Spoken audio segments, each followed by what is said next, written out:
نظر الله امرأ سمع مقالتي فوعاها ثم بلغها فرب مبلغ أوعى من سامع أو كما قال عليه الصلاة والسلام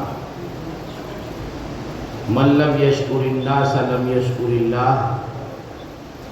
بہت ہی معزز، بہت ہی مکرم اور بہت ہی لائق تقلید شخصیت ہم سب کے محترم حضرت مولانا قاری اسماعیل بسم اللہ حفظہ اللہ، ان کی دعوت اور محترم اور مکرم حضرت مفتی عباس صاحب مدد اللہ العالی، ان کی توجہ اور ہمارے بہت ہی فعال نوجوان عالم دین، بے باک مقرر بلکہ اچھے خاصے محقق عزیز القدر مولانا یوسف صاحب کی تگودو اور محنت اور جد و جہد اور برابر رابطہ، ان ملے جلے احوال میں آپ سے کچھ گفتگو کرنے کا موقع میسر آ رہا ہے۔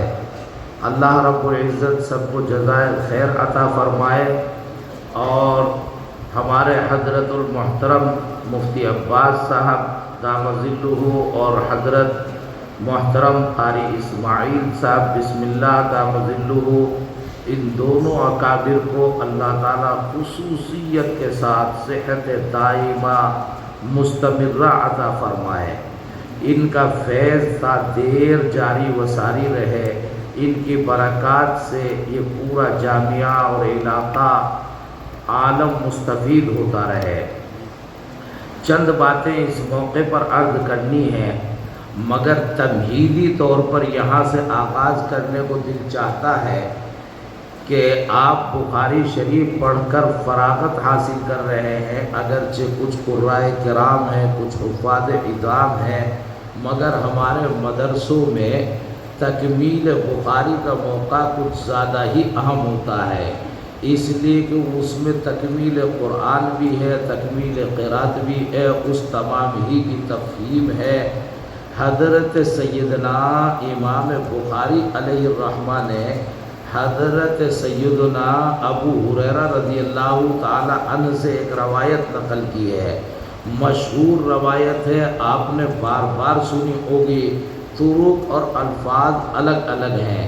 ایک جگہ پر ارشاد فرمایا کہ رسول اکرم صلی اللہ علیہ وسلم بیدار ہوئے ہیں اور صحابہ مسجد میں بیٹھے ہوئے تھے، تو رسول اکرم علیہ السلام تشریف لائے اور ارشاد فرمایا کہ مجھ سے پوچھو کہ میں نے کیا خواب دیکھا ہے۔ آپ جانتے ہیں کہ انبیاء اور نبی الانبیاء کا خواب کس اہمیت و عظمت کا حامل بلکہ بدرجہ وحی اور وحی الہی ہے، اس میں تو صداقت ہی صداقت ہے۔ صحابہ نے عرض کیا کیا دیکھا؟ رسول اکرم صلی اللہ علیہ وسلم نے ارشاد فرمایا کہ عجیب و غریب صورتحال میں نے دیکھی، ایک جم غفیر ہے اور سفید پوشاک پہنے ہوئے، جیسے آپ لوگ بیٹھے ہوئے ہیں، سفید پوشاک سب نے زیب تن کر رکھی ہے، لمبے لمبے قداور لوگ، بڑے خوبصورت لوگ، ان کی بھیڑ ہے۔ وہ بھیڑ کو جب میں نے دیکھا تو میں نے پوچھا بھائی مولویو تم کیا کرنے آئے ہو اور کہاں سے آئے ہو، کیوں آئے ہو؟ تو ان تمام نے کہا کہ ہماری ڈیوٹی لگی ہے، ہم جو ہے اس جلسے میں ڈیوٹی پر ہیں۔ ڈیوٹی کیا لگی کہ آسمانوں سے حضرت حق جل مجدہ نے بھیجا ہے اور یوں کہا کہ زمین کے چپے چپے پہ ڈھونڈو اور تلاش کرو، کہاں ہے وہ لوگ جو میرا ذکر کر رہے ہوں۔ جب ہمیں کوئی ذکر کرنے والا یا ذکر کرنے والے حلقے میسر آتے ہیں تو ہم بِأَجْنِحَتِهِمْ اپنے پروں کے ساتھ ان کو یہاں سے لے کر اور آسمانوں تک گھیر لیتے ہیں۔ تو پھر کیا کرتے ہو کہ پھر جب وہ ذکر کی محفل اللہ کی، قال اللہ قال الرسول کی، اللہ اللہ کی صدائیں کرنے والے مجلس ختم کر کے اٹھتے ہیں تو تو ہم حضرت حق جل وجدہ کی بارگاہ میں پہنچتے ہیں۔ پھر کیا ہوتا ہے؟ ارشاد فرمایا کہ حضرت حق جل وجدہ ہم سے پوچھتے ہیں کہاں سے آئے ہو؟ ہم کہتے ہیں کہ ایک جماعت کے پاس سے آئے ہیں۔ وہ لوگ عجیب و غریب، وہ خالی کبھی آپ کی تسبیح، کبھی تقدیس، کبھی تنزیہ، کبھی تنبیہ، وہ کچھ نہ کچھ انداز سے آپ ہی کا ذکر کر رہے تھے۔ کیوں ذکر کر رہے تھے؟ کہ وہ آپ سے محبت کرتے ہیں۔ بھئی یہ کیسی محبت ہے؟ انہوں نے کبھی مجھے دیکھا ہے؟ تو کہنے لگے فرشتے کہ نہ کبھی نہیں دیکھا، لیکن اگر دیکھ لیتے تو کیا کرتے؟ کہ حضرت پھر تو اندازہ ہمیں بھی نہیں کہ کتنا عشق بڑھ جاتا۔ اگر وہ غیب کے بجائے شہود کا مرحلہ آ جاتا، دیکھ لیتے تو پھر کتنی محبت کرتے اور کتنا ذکر اور تسبیح و تقدیس، اس کا تو ہمیں بھی اندازہ نہیں۔ پھر ارشاد فرمایا کہ اچھا یہ بتاؤ کہ وہ جو لوگ تسبیح و تقدیس کر رہے تھے وہ سارے اکٹھے اللہ کے گھر میں، مسجد میں، مدرسے میں، کسی مجلس میں اللہ اللہ کر رہے تھے؟ میرے پیدا کردہ ہے میں جانتا ہوں، میرے پیدا کردہ ہے میں جانتا ہوں ان کی خصلت کیا ہے۔ کیا چکر تھا، کس لالچ میں وہ اللہ اللہ کر رہے تھے؟ یہ انسان عجیب و غریب فطرت کا واقع ہوا ہے، بغیر لیے کچھ کر کے نہیں دیتا، بغیر لیے کچھ کر کے نہیں دیتا۔ اب پڑھا بھی ہے تو پڑھتے ہی جو ہے لفافے لے لیے طلبہ عزیز نے، پڑھتے ہی لفافے لے لیے، پڑھتے ہی پگڑیاں لے لی، پڑھتے ہی منصب لے لیے، بغیر کچھ لیے کچھ کر کے نہیں دیتا، اس کا کچھ نہ کچھ چکر رہتا ہے۔ تو حضرت حق جل وجدہ پوچھتے ہیں کہ اَيَّ چَكَّرٍ يُچَكِّرُونَ حَوْلَا، کیا چکر تھا کہ وہ جو جس وجہ سے میرا ورد کر رہے تھے، کوئی تو کوئی چکر ہوگا ان کا۔ تو فرشتے کہتے ہیں ہم بتاتے ہیں کہ اے اللہ وہ جہنم سے پناہ مانگ رہے تھے، تیرا نام اس لیے لے رہے تھے تاکہ تو جہنم سے ان کو چھٹکارا عطا فرما دے۔ تو انہوں نے پوچھا کہ جہنم انہوں نے دیکھی ہے کہ نہیں دیکھی؟ کہ اگر دیکھ لیتے تو پھر تو الامان الحفیظ، الامان الحفیظ، کتنی پناہ مانگتے، کتنی پناہ مانگتے۔ تو پھر فرمایا کہ اور مانگ کیا رہے تھے؟ کہ جنت مانگ رہے تھے۔ انہوں نے جنت دیکھی کہ جنت نہیں دیکھی؟ اگر دیکھ لیتے تو پھر جنت کی کتنی طلب کرتے اور کتنی تسبیح و تقدیس میں ان کا اضافہ ہو جاتا، تو اس کا ہم اندازہ نہیں کر سکتے۔ جب یہ گفتگو ہو چکی تو یہ تو بات چیت چل رہی تھی، نتیجہ تو ابھی آیا نہیں۔ نتیجے کا اللہ رب العزت نے اعلان فرما دیا، اور ارشاد حضرت حق جل مجدہ فرماتے ہیں، الفاظ رسول اکرم صلی اللہ علیہ وسلم کے ہیں، اگرچہ حدیث معنی حدیث قدسی ہے۔ ارشاد فرمایا قد غفرت لهم جميعا، میں نے ان تمام کی مغفرت کر دی، تمام کو جہنم سے چھٹکارا بھی دے دیا اور جنت میں داخلے کا بھی اعلان کر رہا ہوں۔ یہ بات تو یہاں پر پوری ہو گئی۔ یہ فرشتے عجیب و غریب انداز کے ہیں، یہ ایک حبہ برابر چھوڑتے نہیں، لا یغادر صغیرۃ ولا کبیرۃ الا احصاها ووجدوا ما عملوا حاضرا، یہ کچھ نہیں چھوڑ کے دیتے۔ اور حضرت حق جل وجدہ کے سامنے وہ علامہ اقبال نے کیا ارشاد فرمایا تھا کہ چپ چپ تو نہ بیٹھے گا محشر میں جنوں اپنا، دوسرا مصرع تو ہم نہیں کہہ سکتے، وہ انہی کا مقام تھا۔ عجیب و غریب صورتحال، جب یہ اللہ رب العزت کی طرف سے نتیجہ آیا کہ قد غفرت لهم جميعا، تو ایک فرشتہ اس مجمع میں سے کھڑا ہو گیا، اے اللہ اللہ اے اللہ اے اللہ، ذرا ایک بات میری رہ گئی۔ کیا بات رہ گئی؟ کہ حضرت ایک آدمی غلط بخشا گیا، ایک آدمی کو انعام غلط مل گیا۔ یہ سارے کے سارے تو واقعی ٹھیک ٹھاک تھے، اور واقعی تیرا نام لے رہے تھے، واقعی پڑھنے پڑھانے والے تھے، واقعتاً یہ قال اللہ قال رسول والے تھے، لیکن ایک آدمی ان میں تو آپ نے فرمایا قد غفرت لهم جمیعا، ان جمیع میں تمام میں ایک آدمی غلط بخشا گیا، وہ تو جہنم کی طرف جانا تھا، وہ جنت میں چلا گیا۔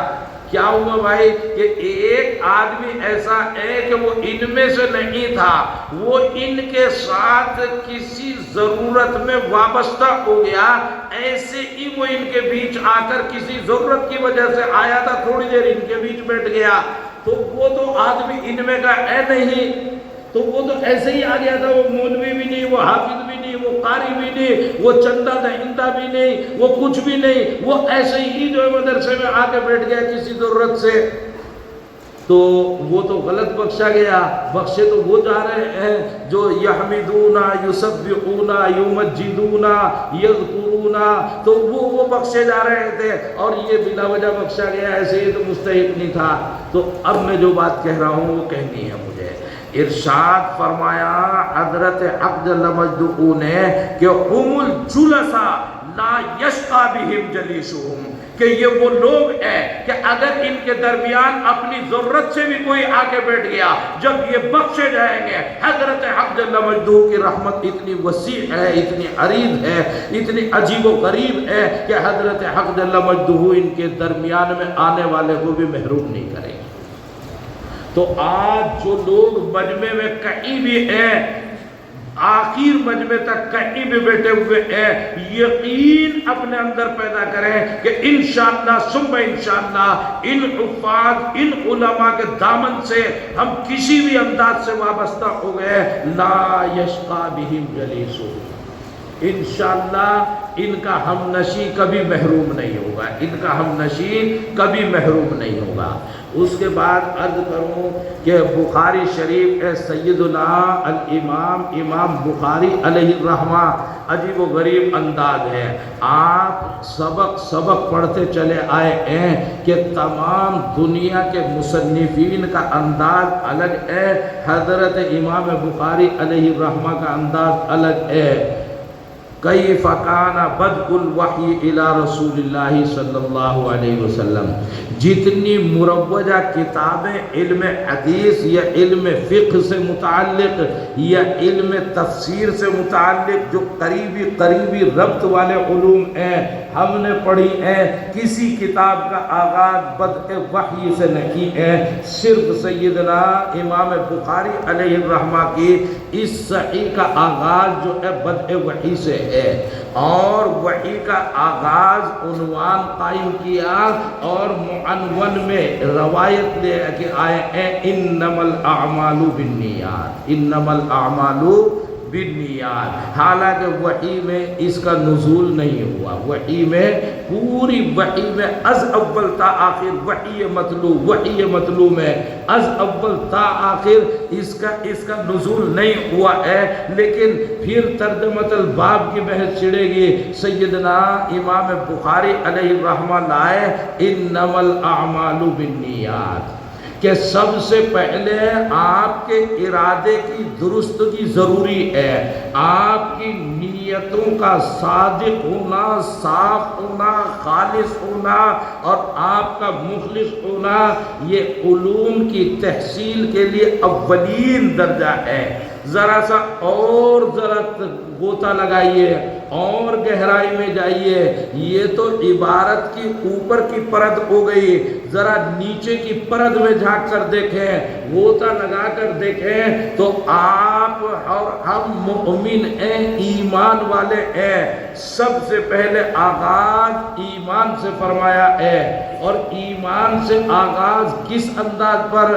امام مسلم علیہ الرحمہ بھی کتاب الایمان لائے، مقدمات و خارج داخل کی بحث ہے، لیکن ایمان سے آغاز فرمایا، پھر ایمان کے بارے میں بحثیں چھڑنی شروع ہو گئی، کبھی خوارج کا مقابلہ ہوا اور کبھی مرجیہ اور جہمیہ کا مقابلہ ہوا، ہوتا رہا، فرقے حاقہ بھی سامنے آئے اور باطل فرقے بھی وجود میں آئے، ان کا تعاقب بھی کیا گیا اور ان کے لیے دلائل اور براہین بھی پیش کیے گئے۔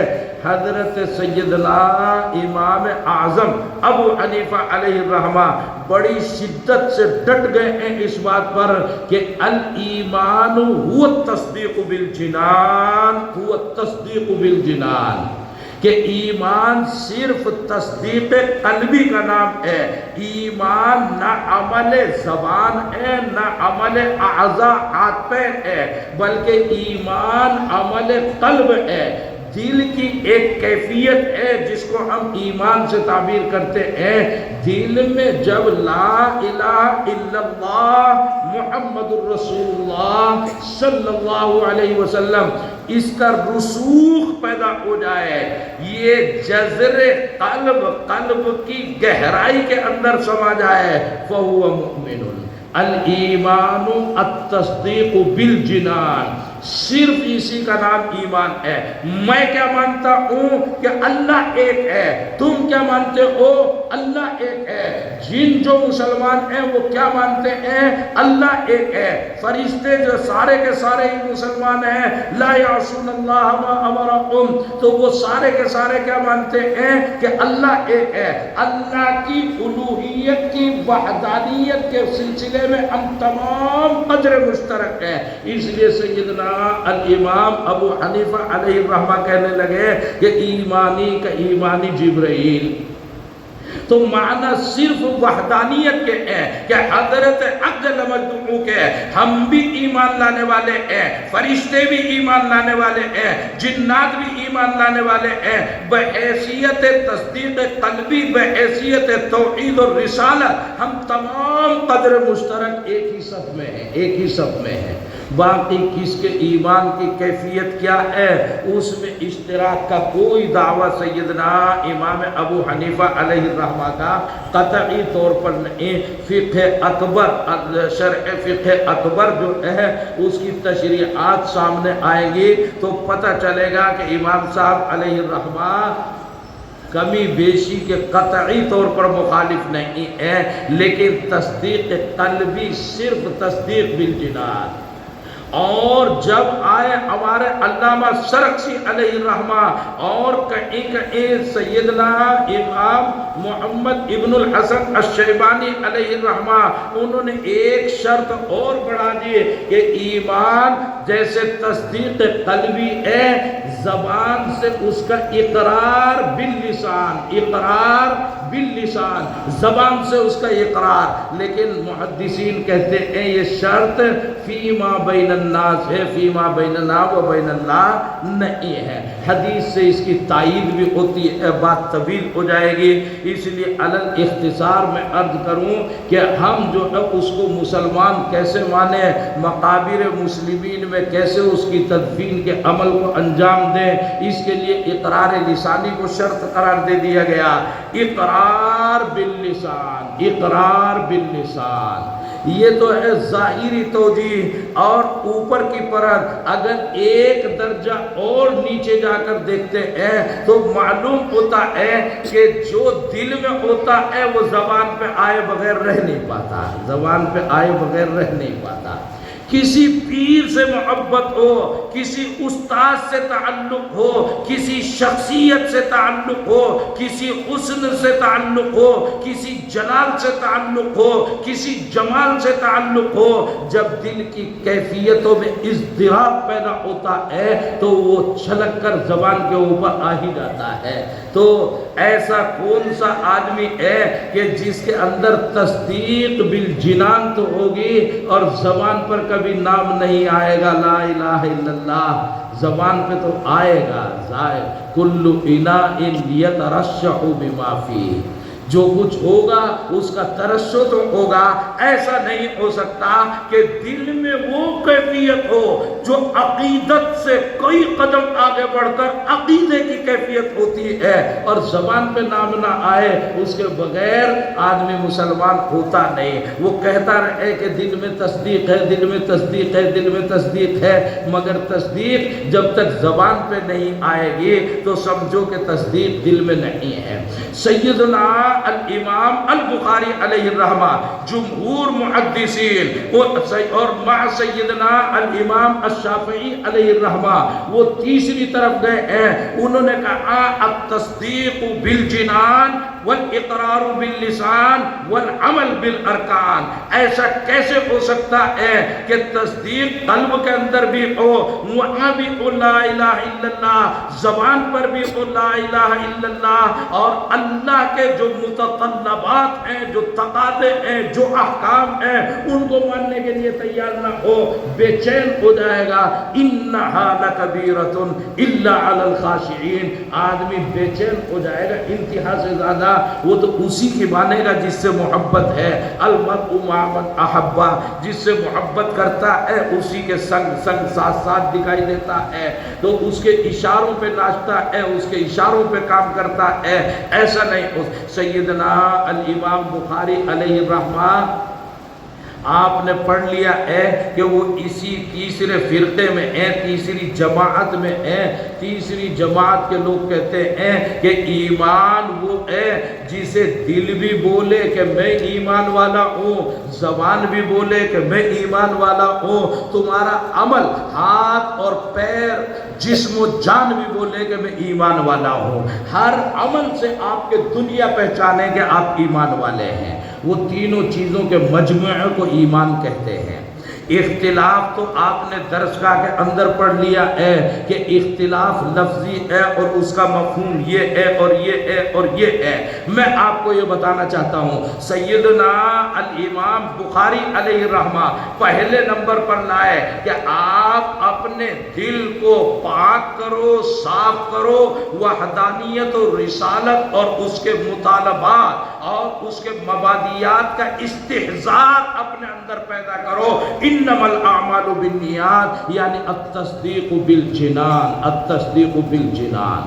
پھر وہاں سے چلے ہیں اور مختلف کتابیں، علم بھی آیا، نماز بھی آئی، روزہ بھی آیا، زکوٰۃ بھی آئی، حج بھی آیا، اور تمام عبادات، پھر اس کے ساتھ معاملات، پھر دفاعی قوتیں، ان تمام اعمال عمل بالجوارح، عمل بالارکان، عمل بالارکان، تذکرہ کرتے ہوئے چلے گئے، اور تذکرہ کرتے کرتے اخیر میں آتے آتے، اگرچہ درمیان میں بھی کچھ چھیڑ چھاڑ کی ہے، لیکن اخیر میں آتے آتے آخر ورق پر جہمیہ اور قدریہ اور مرجیہ، یعنی باطل فرقوں کی تردید، باطل فرقوں کی تردید۔ آپ کی چار دیواری بھی ضروری ہے، آپ اندر سے صحیح ہوں، آپ کے پاس دولت توحید، دولت رسالت پورے طور پر مستحکم و مضبوط ہو، مگر تیلا بندی بھی ضروری ہے۔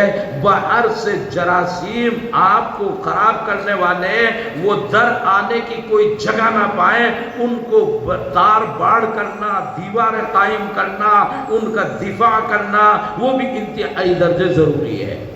ایک وہ ہے کہ جب کوئی عقیدہ بنا کر بیٹھ جائے کہ جناب مرغے کی ایک ہی ٹانگ ہے، آپ کتنے بھی دلائل فراہم کرتے رہے ہیں، لیکن تمام تر دلائل کے باوجود ہم نے تو مرغا دوڑتے ہوئے دیکھا، مرغے کی ایک ہی ٹانگ ہوتی ہے، دو کبھی نہیں ہوتی۔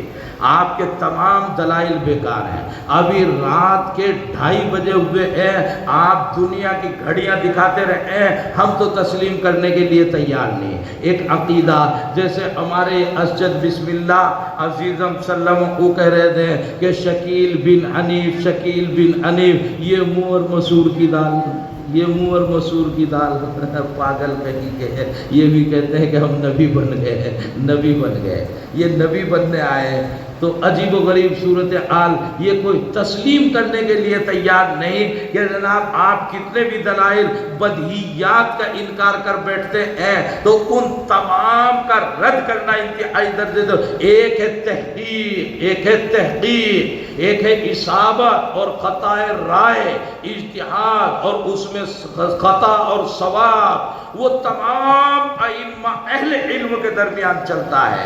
وہ جب خطا سامنے آنے کے بعد معن رجوع، آپ نے فقہ و فتاوی میں خوب پڑھایا تو مفتی بھی بیٹھے ہوئے ہیں وللہ الحمد، آپ نے خوب پڑھا کہ کتنے مسائل ایسے ہیں کہ جن میں صاحبین رجوع کرتے ہیں سیدنا امام ابو حنیفہ کے مسلک کی طرف، اور وہ جو رجوع کرنا تو جزو لا ينفق تھا، شاگردی کے بھی تقاضے ہو سکتے ہیں۔ اس سے آگے بڑھ کر پہاڑ جو ہے پتھروں کی طرف جب سرکتا ہوا دکھائی دے، تعجب کی بات یہ ہے سیدنا امام اعظم ابو حنیفہ علیہ الرحمہ نے بذات خود اپنے شاگرد قاضی ابو یوسف یا امام محمد شیبانی علیہ الرحمہ ان کے مسلک کی طرف رجوع فرمایا۔ پہاڑ سرک کر پتھروں کی طرف آ گیا، پہاڑ سرک کر پتھروں کی طرف۔ عجیب و غریب صورتحال ہے۔ امام بخاری علیہ الرحمہ اخیر میں اس بحث کو لائے ہیں۔ دارالعلوم دیوبند ایک مرکزیت، ایک شان عظمت، ایک نشان شوکت کا نام ہے۔ عجیب و غریب حجت الاسلام حضرت مولانا محمد قاسم صاحب النانوتوی نبر اللہ مرقدہ و برد مجعو، پتہ ہی نہیں تھا، جیسے ابھی کہہ رہے تھے حضرت قاری صاحب علیہ الرحمہ نے حضرت قاری اسماعیل بسم اللہ حفظ اللہ کو اس پر آمادہ کر لیا کہ یہیں پر یہیں جنگل میں منگل ہوگا۔ ہمارے ہاں منگل بازار کا منگل میں کہتے ہیں نا ہندی میں، منگل میں آپ کی یاترا منگل میں ہو، یعنی اسی میں برکتیں ہوں، تو اسی جنگل میں منگل ہوگا۔ بس انتخاب ہو گیا تو ہو گیا، کیا پتا تھا اتنا عظیم ترین ادارہ وجود میں آ جائے گا، اتنی عظیم ترین خدمات، وسیع و عریض۔ اللہ رب العزت شان قبولیت سے سرفراز فرمائے۔ حضرت نانوتوی نبر اللہ مرقدہ کی عمر نے تو کوئی زیادہ وفا کی نہیں، وہ تو 50 سے پہلے دنیا سے رخصت ہو گئے۔ پھر ان کے صاحبزادے محترم جو حافظ احمد کے نام سے مشہور و معروف تھے، حضرت فخر الاسلام حضرت مولانا حافظ محمد احمد صاحب نبر اللہ مرقدہ دور فاروقی، ان کے زمانے اہتمام کو دیکھ کر اور پڑھ کر یاد آتا ہے عجیب و غریب صفتیں اللہ رب العزت نے عطا فرمائی تھی۔ حضرت حافظ احمد صاحب نور اللہ مرقدہ اور ان کے اور بڑے اکابر یعنی حضرت گنگوئی اور حضرت نانوتوی، فقیہ النفس حضرت مولانا رشید صاحب گنگوئی نور اللہ مرقدہ اور حضرت مولانا محمد قاسم صاحب نانوتوی نور اللہ مرقدہ دونوں کے طریقت و سلوک و تصوف میں پیر ہیں حضرت سید الطائفہ حاجی امداد اللہ مہاجر مکی علیہ الرحمہ۔ حضرت حاجی صاحب نور اللہ مرقدہ ان کی سیاست، ان کا سماج عجیب و غریب، وہ تو اس سیاست کے اس اعلیٰ مقام پر تھے جہاں ملت کے مشرق سے مغرب تک یعنی یہاں سے لے کر اور قندھار کے اس علاقے اور اس خطے تک وہ تمام کو ایک ہی تسبیح کے دانوں کی طرح دیکھتے تھے، اور وہ اس کے لیے جہد و مسلسل میں لگے ہوئے تھے کہ جناب کسی طرح یہ خطہ اس طرح اس کی آبیاری ہو جائے کہ پورا کا پورا حسب سابق یا اس سے بھی بہتر انداز پر واپس آئے، اور اسی طرح قال الرسول قال اللہ کی صدائیں بلند ہوں۔ الامان الحفیظ انہوں نے بڑی محنت اور جد و جہد، اور شاملی کا معرکہ ہے اور اس کے علاوہ تحریکیں ہیں، ریشمی رومال ہے اور نہ جانے کیا کیا، وہاں سے چلتے چلتے آگے بڑھتے ایک سیاسی تحریک ہے۔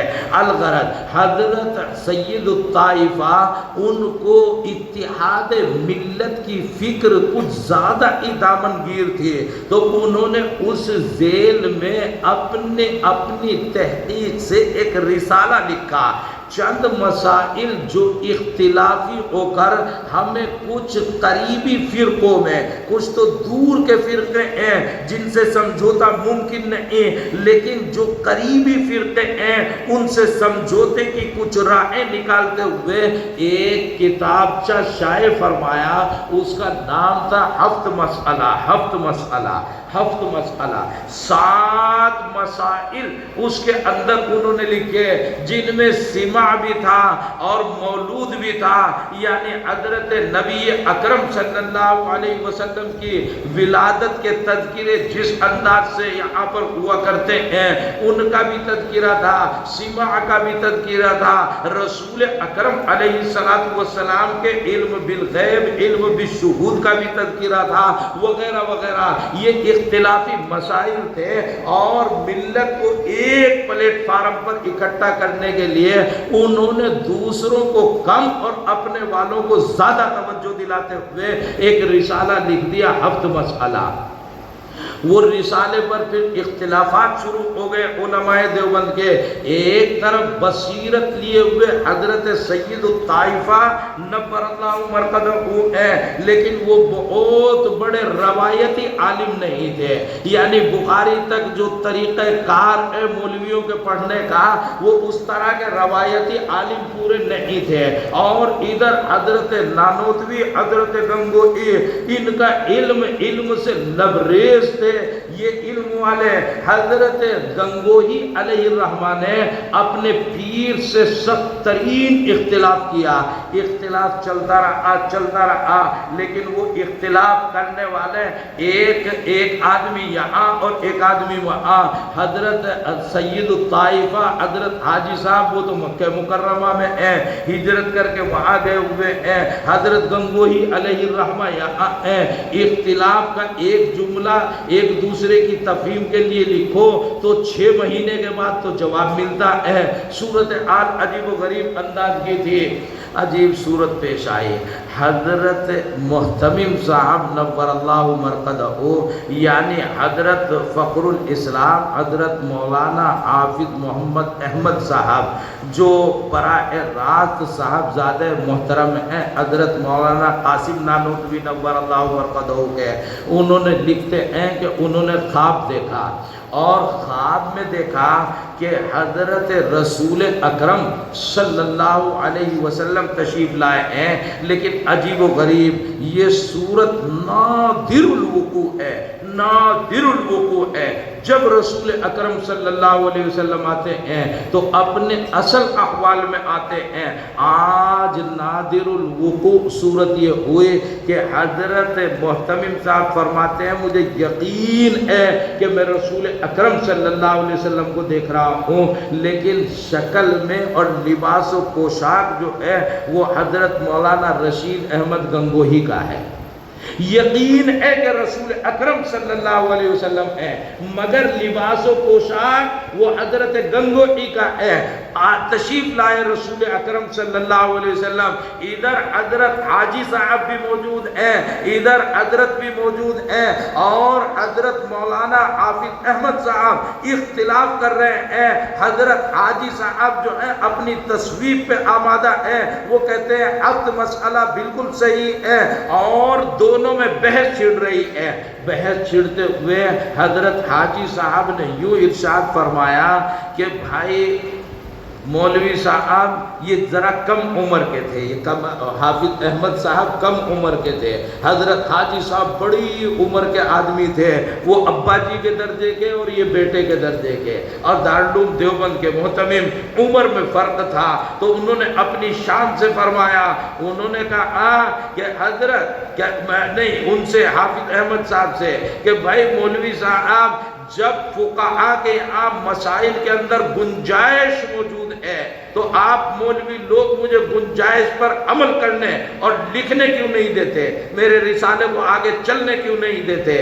حضرت فخر الاسلام حضرت حافظ احمد صاحب ارشاد فرماتے ہیں بڑے ادب کے ساتھ آہستگی سے کہ حضرت فقہا کے یہاں گنجائش نہیں ہے۔ حضرت پھر سید الطائفہ حاجی امداد اللہ صاحب پھر ارشاد فرماتے ہیں کہ بھائی فقہا کے یہاں گنجائش ہے ان تمام مسائل میں، تو ان تمام مسائل کو امت میں پہنچنے کیوں نہیں دیتے؟ حضرت حافظ صاحب پھر ارشاد فرماتے ہیں حضرت گنجائش نہیں ہے۔ اسی کے درمیان رسول اکرم صلی اللہ علیہ وسلم کے بارے میں حاجی صاحب نے ایک دم یوں کہا کہ مولوی صاحب، مولوی تو آپ بڑے ہو، ہم تو چھوٹے ہیں، لیکن یہ ایک کتابیں آپ نے زیادہ پڑھی، اگر رسول اکرم صلی اللہ علیہ وسلم سے معلوم کرا دیں تو حضرت حافظ احمد صاحب نے ارشاد فرمایا کہ بات صرف اسی کی تو ہے، ہم جو انکار کر رہے ہیں کہ فقہا کے یہاں گنجائش نہیں، اسی وجہ سے کہ رسول اکرم صلی اللہ علیہ وسلم کے یہاں گنجائش نہیں۔ اگر رسول اکرم صلی اللہ علیہ وسلم ارشاد فرما دیں تو کیا ہمت ہماری اقرار و انکار کی ہے جس طرف اشارے سرکار ہو جائے؟ بس اتنا کہنا تھا۔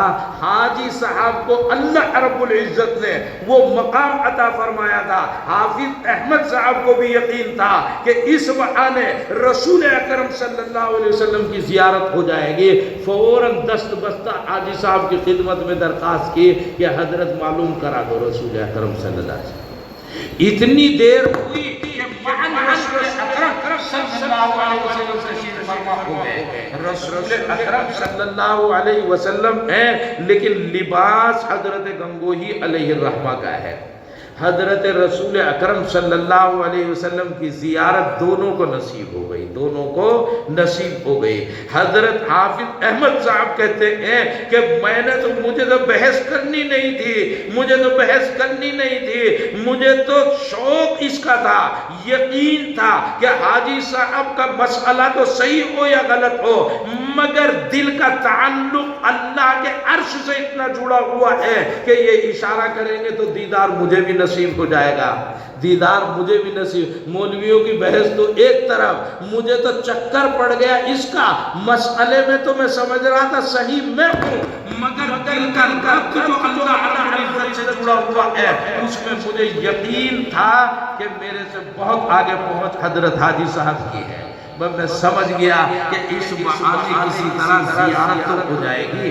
عجیب عجیب رسول اکرم صلی اللہ علیہ وسلم تشریف لے آئے، لیکن پھر بات رسول اکرم علیہ السلام نے دونوں کی باتیں سنتے ہوئے ارشاد فرمایا کہ یہ لڑکا صحیح کہہ رہا ہے۔ حضرت حافظ احمد صاحب کی تصویر فرمائی کہ یہ لڑکا صحیح کہہ رہا ہے، مسئلے میں گنجائش نہیں ہے، اب مسئلہ جو آپ کے رسالے کے مشتملات ہیں وہ صحیح نہیں، انہیں شائع نہیں کیا جانا چاہیے، یہ لڑکا صحیح کہہ رہا ہے۔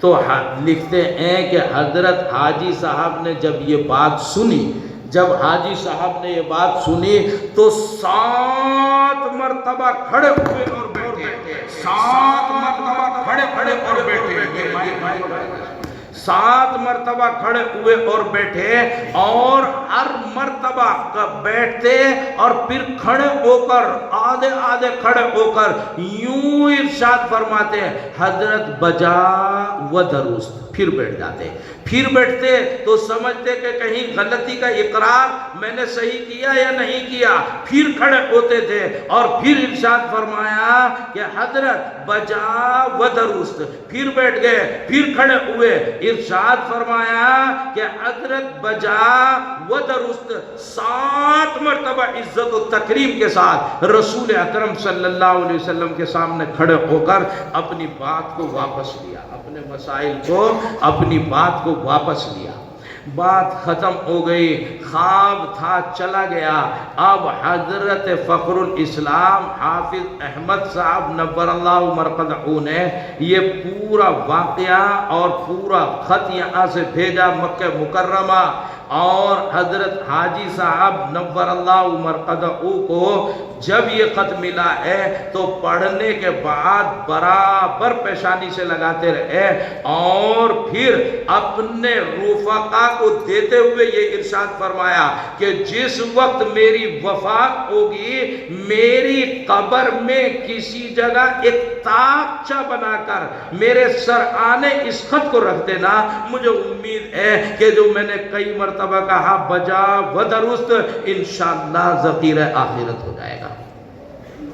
ایک یہ ہے اختلاف، ایک اختلاط رنگ و بو سے چمن میں بات بنتی ہے، ہم ہی ہم ہیں تو کیا ہم ہیں، تم ہی تم ہو تو کیا تم ہو۔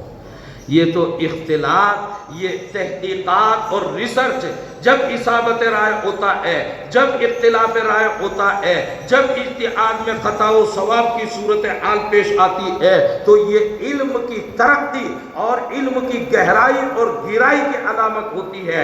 ایک ہے اس کو عقیدے کی وہ شکل اختیار کر لینا کہ جناب آپ کچھ بھی کہتے رہیں گے ہم قطعی طور پر تسلیم کرنے کے لیے تیار نہیں۔ سیدنا الامام بخاری علیہ الرحمہ نے آخر میں آتے ہوئے ان تمام جو جہمیہ، قدریہ، مرجیہ، یہ لوگ جو عقیدہ اسلام کے خلاف صرف ایمان کی بحث میں لیے ہوئے کھڑے ہوئے تھے، ان کی سخت ترین تردید فرمائی۔ بہرحال حضرت امام بخاری علیہ الرحمہ ابتدائی روایت میں لائے ہیں التصدیق بالجنان، اپنے قلب کے اندر استحضار پیدا کرو کہ الوہیت، وحدانیت اور رسالت موجود ہے اور کس درجے موجود ہے۔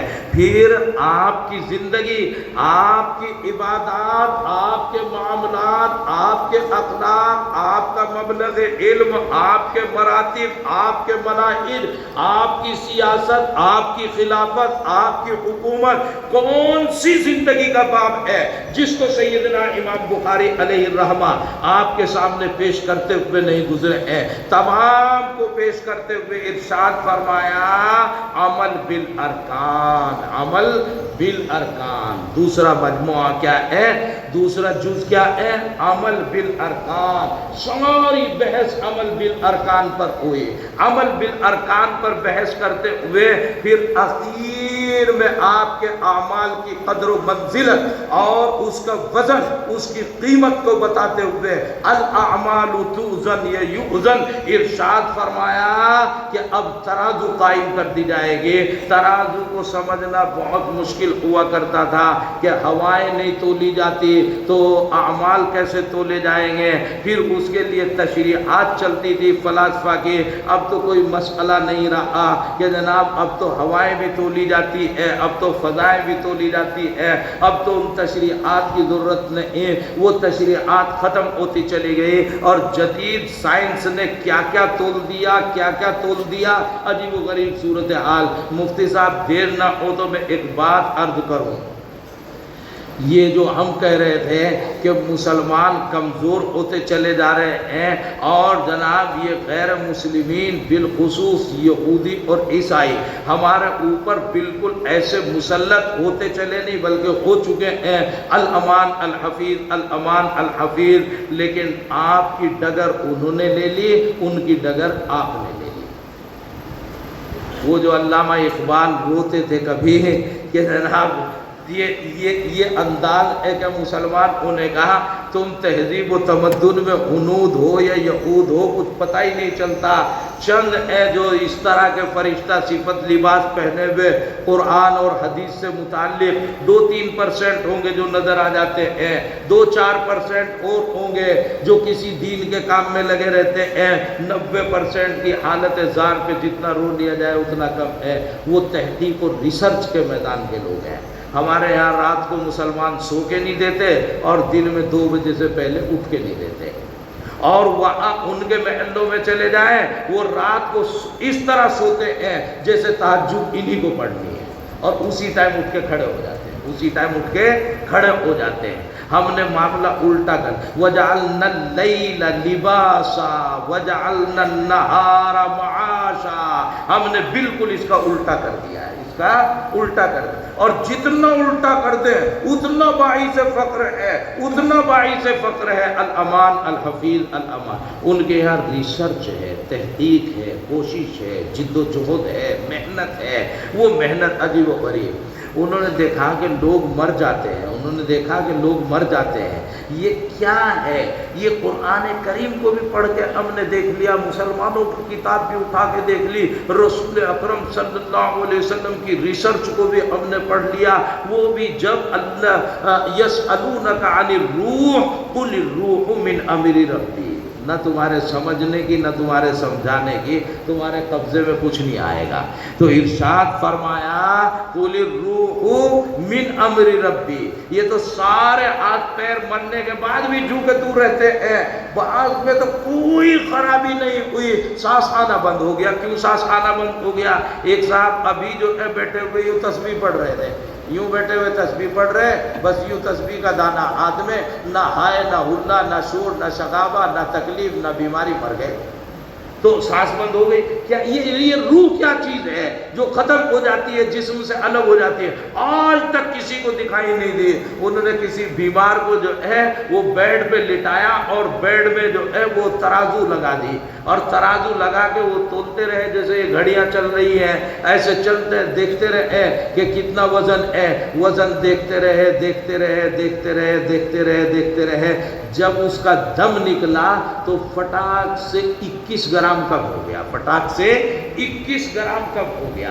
تو سارا جتنا وزن آپ کا اور ہمارا ہے وہ چوں کا چوں ہے، یہ جو 21 گرام کم ہوا ہے، یہ 21 گرام یہ اعمال تل رہے ہیں، یہ روح تل رہی ہے آپ کی، یہ 21 گرام کی قیمت ہے۔ یہ جو سارا کنٹلوں کا وزن چلتا اور پھرتا اور کھیلتا اور کودتا دکھتا ہے، کماتا خرچ کرتا تفریح دل لگی کرتا دکھائی دیتا ہے، یہ سارے کا مدار جو ہے 21 گرام ہے، 21 گرام ہے۔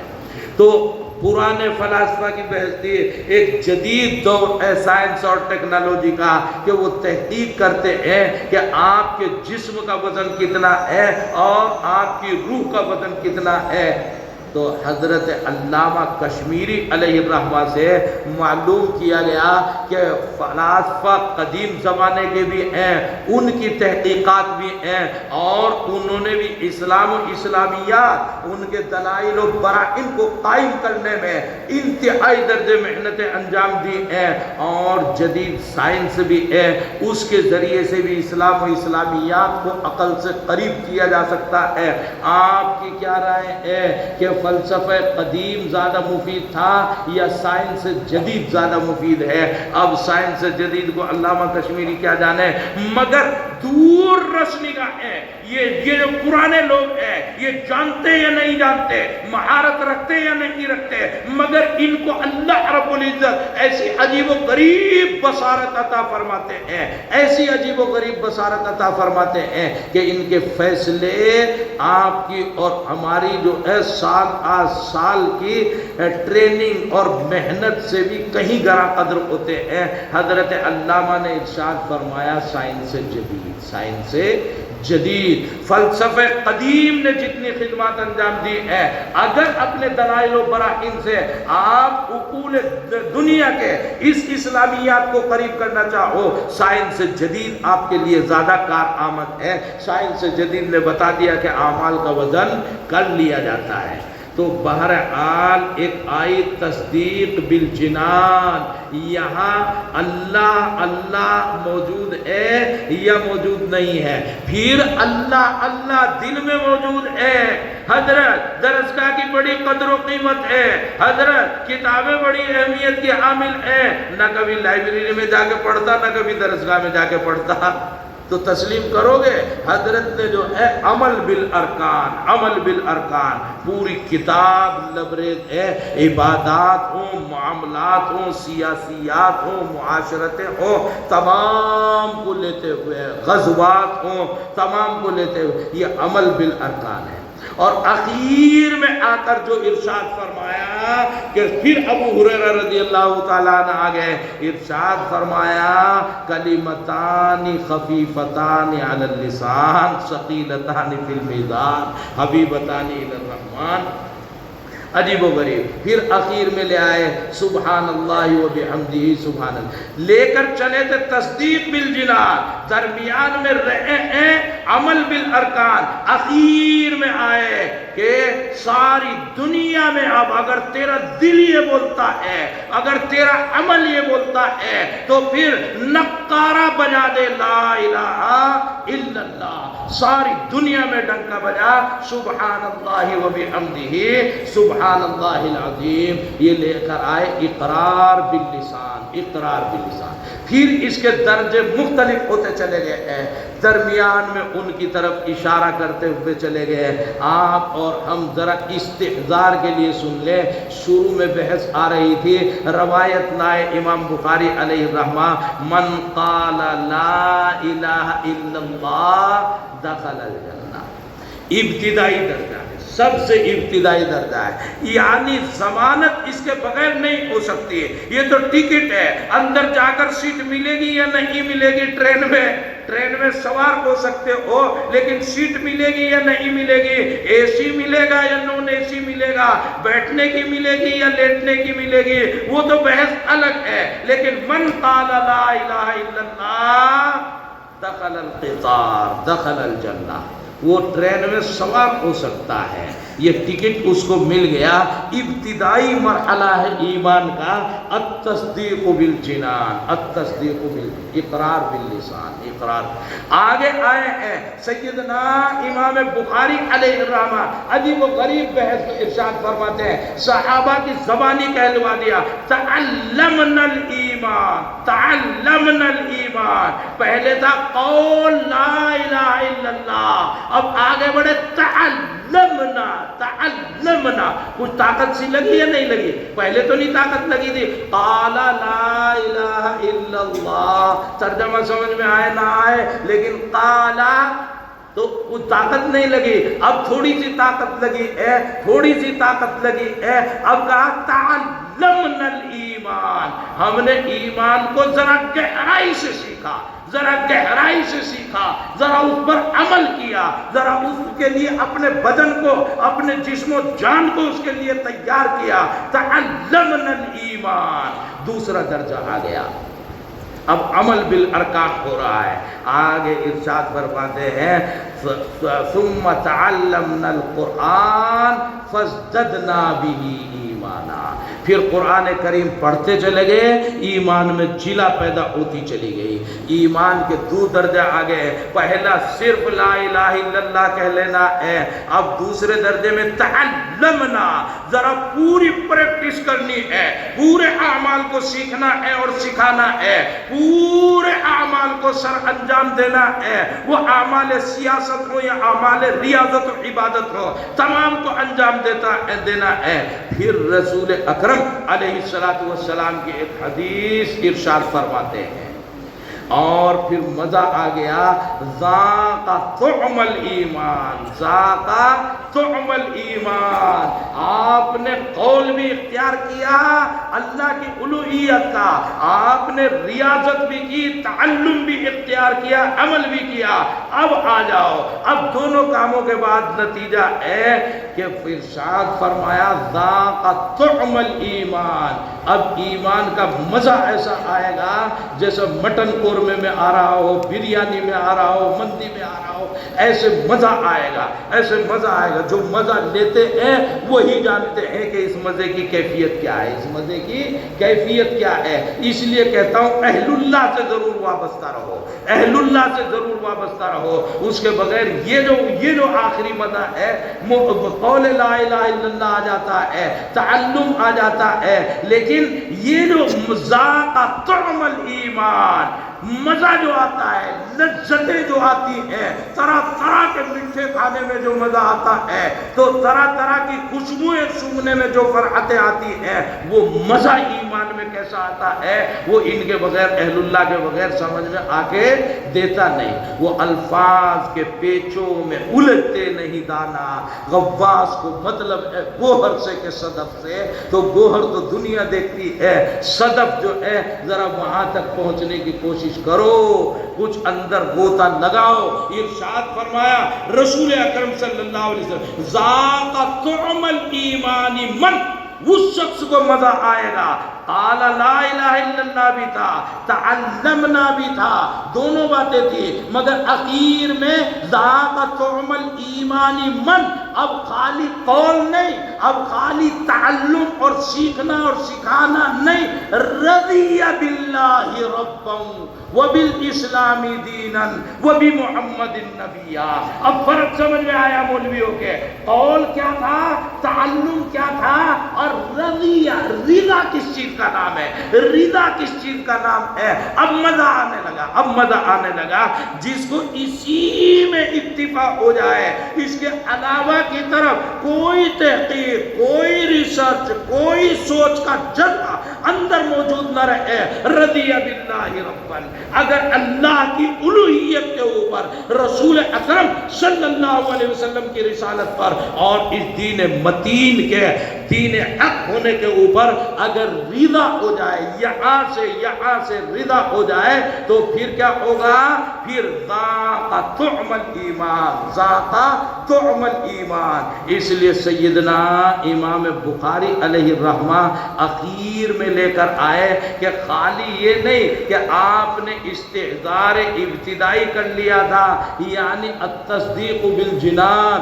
پھر جو ہے عمل کیا، عمل بالارکان، بلکہ اب اگر مزہ تجھے آ رہا ہے، اس درجے میں پہنچ چکا ہے، رضی باللہ ربا، اگر اس درجے میں پہنچ چکا تو چپ بیٹھ ہی نہیں سکتا، تو بولے گا سبحان اللہ و بحمدہ، سبحان اللہ العظیم، سبحان اللہ و بحمدہ، سبحان اللہ العظیم۔ یہ ہے لب لباب، یہ ہے لب لباب، آخر کلام، آخر کلام۔ ہمارے یہاں دعا کرتے ہیں، اے اللہ مرتے وقت کلمہ نصیب ہو، مرتے وقت کلمہ نصیب ہو۔ تو لب لباب یہ ہے کہ آپ کی زبان ایسے تر و تازہ رہے اللہ اللہ کرنے سے۔ یہ جو مدرسے ہیں ان میں قول بھی ہے، تعلم بھی ہے، اور یہ جو اساتذہ ہے، اہل اللہ ہے، ان کے یہاں ہے رضی باللہ ربا، اس درجے میں لانا، اس درجے میں اتار دینا۔ عجیب و غریب صورتحال ہے، طالب علم سبق پڑھے ہے اور ذرا تھوڑی سی کتاب سمجھ میں آنے لگی، بس استاد کی ضرورت ختم ہو گئی، اب تو شروعات دیکھ لے گا، تھوڑی سی عربی چربی سمجھ میں آنے لگی تو اور زیادہ شروعات دیکھ لے گا، ورنہ اردو میں الحمدللہ کتابیں خوب موجود ہیں تو وہ کتابیں پڑھ لے گا۔ اب استاد کی قدر و منزلت سے ہاتھ دھو بیٹھتا ہے، پھر اپنی عزت و توقیر سے ہاتھ دھوتا ہے، پھر اپنی عزت و توقیر سے ہاتھ دھوتا ہے۔ وہ علم عجیب و غریب کیفیت سے آتا ہے اور عجیب انداز سے لے کے جاتا ہے، عجیب انداز سے لے کے جاتا ہے۔ استاد استاد ہے، استاد استاد ہے، یہ اہل اللہ ہے، یہ خالی الفاظ کے استاد نہیں، یہ معانی آپ کے قلوب کی طرف کس طرح منتقل کریں گے۔ ایک آن لائن بھی سسٹم چلتا ہے پڑھائی کا، مولوی کبھی اس کا قائل نہیں ہو سکتا، اس لیے کہ مولوی کو خالی شریعت پڑھانا مقصود نہیں۔ ہمارے کسی مدرسے کا وجود اس لیے اس ہندوستان میں خصوصیت کے ساتھ نہیں ہوا کہ وہاں صرف شریعت کے اسباق پڑھائے جائیں گے۔ شریعت کا منتج، شریعت کا نتیجہ، شریعت کا ما اصل آپ کا دل بولے لا الہ الا اللہ، اس کے لیے ہم نے مدرسے قائم کیے ہیں، اس کے لیے ہم نے مدرسے قائم کیے ہیں۔ ہم نے اس لیے نہیں کہ تمہارے دماغ میں علم آ جائے تم بحث کرنے لگو۔ میں نے شاید پہلے بھی کہا ہو، ہمارے استاد محترم حضرت علامہ حضرت مولانا شیخ نصیر صاحب بلند شہری، شیخ نصیر خان صاحب بلند شہری نور اللہ مرقدہ و برد مرجعہ، ایک دن سبق میں ارشاد فرما رہے تھے، شیخ الحدیث دارالعلوم دیوبند، ہم نے بخاری جلد اول حضرت سے پڑھی ہے، حضرت جو ہے ارشاد فرما رہے تھے کہ ایک عیسائی تھا، ایک عیسائی، اس نے 14 مرتبہ از اول تا آخر بخاری شریف کا بالاستیعاب، گہرائی اور گہرائی کے ساتھ مطالعہ کیا، 14 مرتبہ مطالعہ کیا ہے گہرائی کے ساتھ، اس کے علم کا کیا عالم ہوگا۔ لیکن تعلیم کے لیے نہیں، تصدیق کے لیے نہیں، تقریب کے لیے کیا، تقریب کے لیے کیا۔ تو نیرا علم کوئی کارآمد نہیں، بخاری تو اس نے بھی پڑھ لی اور 14 مرتبہ تو ہم نے بھی نہیں پڑھی، 14 مرتبہ اس نے بخاری گہرائی کے ساتھ پڑھ لی، کتنا عرصہ لگا ہوگا، کتنی محنت و جد و جہد لگی ہوگی، پڑھنے والے جانتے ہیں۔ تو خالی پڑھنا ہمارا مقصود نہیں، بلکہ ہمارا مقصود ہے اس کو دلوں میں اتار لینا۔ وہ اساتذہ کی نگاہوں سے دلوں میں اترتا ہے۔ وہ نگاہوں سے دلوں میں کیسے اترتا ہے؟ یہ ایک راز تشریعیات کا نہیں، یہ تکوینیات کا ہے۔ وہ خرجہ ہمارے یہاں ایک قصبہ ہے بلند شہر ہی میں، عجیب و غریب، وہاں کے ایک حاجی اسحاق صاحب تھے اور حضرت نانوتوی نور اللہ مرقدہ سے بیعت تھے، تو بڑا سلسلے سے تعلق رکھتے تھے، عجیب، بڑے نمازی، بڑے پابند، بڑے پرہیزگار آدمی۔ تو مسجد میں اچانک آنا بند ہو گئے، مسجد میں آتے ہی نہیں، آج فجر میں نہیں، ظہر میں نہیں، آج نہیں، کل نہیں، پرسوں نہیں، 2-4 دن ساتھیوں نے انتظار کیا، بھائی کیا ہوا، تو کہیں بیمار نہ ہو گئے ہوں، کوئی پریشانی نہ ہو۔ جو ساتھی قریبی تھے وہ گھر پہ ملنے کے لیے گئے، تو وہ ملنے کے لیے تیار نہیں، وہ ملنے کے لیے تیار نہیں۔ گھر والوں نے بتایا گھر کی اندر والی کوٹری میں بیٹھے ہوئے ہیں، زبردستی وہاں کوٹری میں گھس گئے جا کے ساتھی لوگ، اور کوٹری میں جا کے دیکھا تو کانوں میں روئی لگائے ہوئے بیٹھے ہیں حاجی صاحب، کان بند کر رکھے ہیں، روئی لگا رکھی ہے کانوں میں اور کان بند کیے ہوئے بیٹھے ہیں، کچھ بھی سننے کے لیے تیار نہیں۔ الغرض بڑی محنت جد و جہد کے بعد ان سے گفتگو ہوئی اور انہوں نے بتایا کہ مجھے ایک بیماری ایسی ہو گئی کہ جیسے یہ پنکھا چل رہا ہے تو ایسا لگتا ہے کہ میرے دماغ کے اندر چل رہا ہے اور میرے بھیجے کو کاٹ رہا ہے۔ جیسے چکی چل رہی ہے تو مجھے ایسا لگتا ہے باہر جاؤں، چکی کی آواز آئی کہ چکی میں گیہوں کی جگہ، گندم کی جگہ مجھے ڈالا گیا اور مجھے پیس رہی ہے چکی۔ مجھے ہر چیز ایسے لگتی ہے، جیسے بچے شور مچا رہے ہیں تو لگتا ہے کہ وہ میرے اوپر اچھل کود کر رہے ہیں، جیسے کتے چلا رہے ہیں، بھونک رہے ہیں، تو پھر مجھے ایسا لگتا ہے چاروں طرف سے مجھے کاٹ رہے ہیں کتے۔ تو ہر چیز، ہر آواز، اس لیے کانوں میں جو ہے روئی ڈالے ہوئے کوئی آواز مجھے سنائی نہ دے، میں اندر بیٹھا ہوا ہوں اور کوئی علاج کارگر نہیں ہو پا رہا ہے۔ مختلف ڈاکٹروں کو دکھا لیا تو کوئی علاج کارگر نہیں ہو رہا ہے۔ اب جو ہے یہ بھی بیچارے دم درود کر کے ساتھی نمازی لوگ چلے آئے مگر کچھ بھی کام نہیں ہو رہا ہے۔ چونکہ بیعت تھے حضرت نانوتوی نور اللہ مرقدہ سے، تو حضرت نانوتوی کے پاس گھر والوں کو بھیجا۔ صورتحال حضرت نے ارشاد فرمایا کسی بھی طرح پکڑ کے میرے پاس لے آؤ، 1-2 دن یہاں ایڈمٹ کر دو لا کے، انشاءاللہ ٹھیک ہو جائے گا۔ سمجھ گئے حضرت۔ بس جب آئے ہیں حاجی صاحب کو گھر والے پکڑ کے لے آئے کسی طرح، راستے میں تو وہ چیختے چلاتے آئے، موٹر گاڑیوں کی آواز، انہیں لگتا ہے ساری موٹر گاڑیاں میرے اوپر کو چل رہی ہیں، میں پس رہا ہوں، مر رہا ہوں، عجیب و غریب صورتحال۔ حضرت نانوتوی کے پاس آئے، حضرت نانوتوی سمجھ گئے معاملہ کیا ہے، ارشاد فرمایا صبح کے اوراد و وظائف شام کے ٹائم پڑھ لیا کرو، شام کے صبح کو پڑھ لیا کرو۔ ٹائم چینج کر دیا دونوں کا، ٹائم چینج کرتے ہی 2 دن میں پورے طور پر حاجی اسحاق صاحب صحیح ہو گئے، 2 دن میں حاجی اسحاق صاحب صحیح ہو گئے۔ اور آدھو وظائف تو کتابوں سے لے آؤ گے، مگر یہ جو صبح شام کا ٹائم تبدیل کرنے سے صحت واپس آ گئی اور پہلے بیمار پڑ گئے تھے، یہ استادوں کے بغیر کہیں نہیں ملے گا آپ کو، یہ استادوں کے بغیر کہیں نہیں ملے گا۔ اس لیے یہاں شریعت اور طریقت کی جامعیت ہے، اب کوئی مدرسہ اس سے خالی نہیں ہے۔ یہ ہماری نگاہیں ہیں کہ کھیلتے کودتے اساتذہ اگر نظر آ جائیں تو ہم ان کو جو ہے ان کو سستا سمجھ لیتے ہیں کہ کچھ نہیں ہے، ان کو اللہ رب العزت نے یہ مقام ایسے ہی نہیں عطا فرما دیا ہے، اللہ نے کچھ دیکھ کر ہی، کچھ ان کے اندر ودیعت کرنے کے بعد ہی یہ مقام اور مرتبہ عطا فرمایا ہے۔